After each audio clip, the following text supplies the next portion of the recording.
On July the 6th, 1993, our lives were radically altered by that phone call that is every parent's nightmare. We had just watched our son and his friend Kelly leave our home, and a few minutes later we received that phone call that forever altered our lives. And when she hung up the phone, she said, I'll never forget her words, she said, "Mark has been in an accident and he's in critical condition." When we got to the hospital, we went into the emergency room, and I had been there many times as a pastor with other people, and so I guess I kind of knew the routine. We walked up to the front desk and I said, "I know this routine. Is he dead?" And the nurse just looked at me and nodded her head.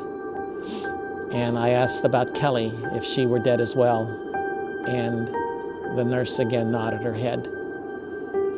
And I'll never forget that scream that came from Sharon, that horrible scream that any mother would have had at that moment when she hugged me and beat on my chest and started saying, "No, no, no." It was a night I will never forget. It is a night that forever altered our lives. And it is a night that we saw our faith tested in a way we never dreamed possible. That terrible night, we were thrown into the foreign land of grief, where we didn't know the language, the customs, the people, and we were terrified.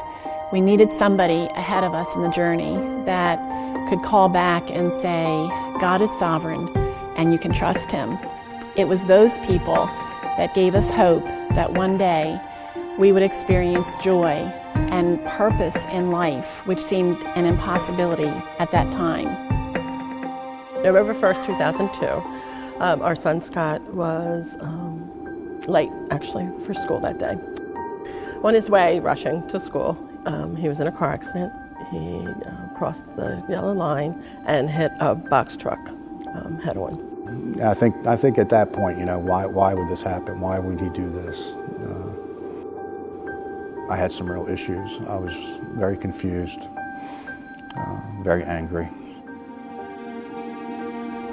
As we began telling our story, a group of people in our church approached Chuck and said, we need to get this teaching and preaching outside the walls of the church, and they wanted to start a radio ministry.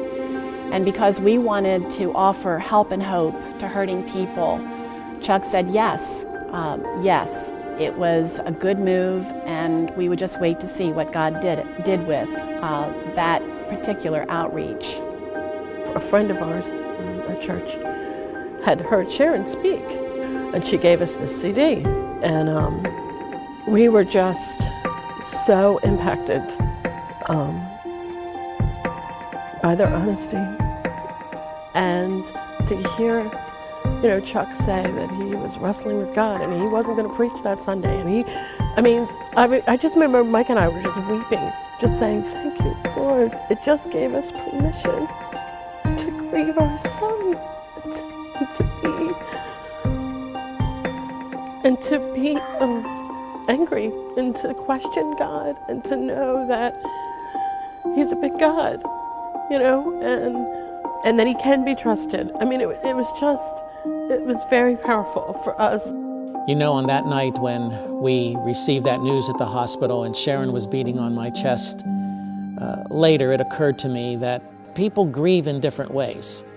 There is sorrow and pain that comes to people in different forms.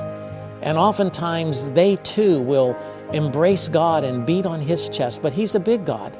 He can take those questions. He can take those doubts. The principles that helped us deal with grief and find a new level of normal apply to any kind of grief.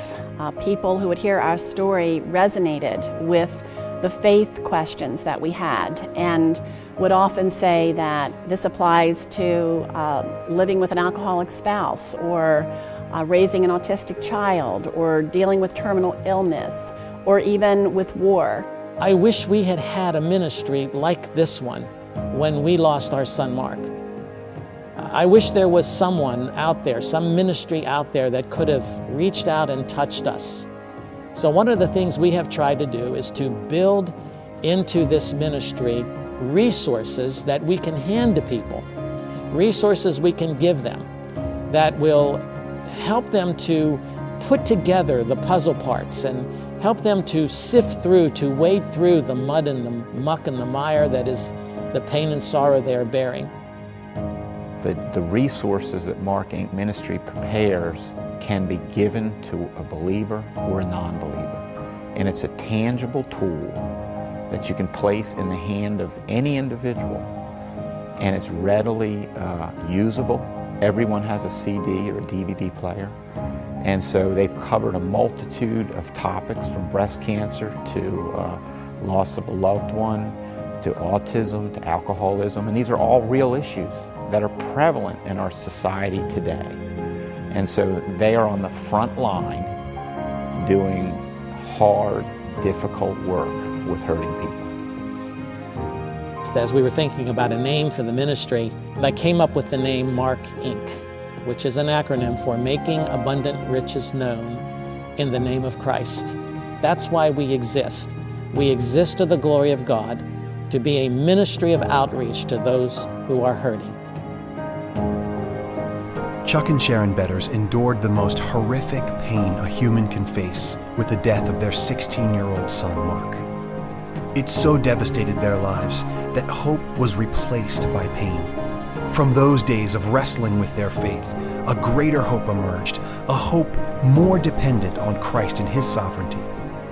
That hope is clearly pronounced in the most recent free resource offered through MARKINC Ministries, the Learning to See When the Lights Go Out CD series. While mining for the hope within a host of difficult topics, Chuck and Sharon are joined by others that have directly experienced the pain of a particular issue. Immediately, the listener feels the relief of knowing, I'm not alone. Even in the darkest times, when pain is so intense that life itself seems hopeless, MARKINC reaches out, offering help and hope to the hurting. Help and hope that is found only in Jesus Christ.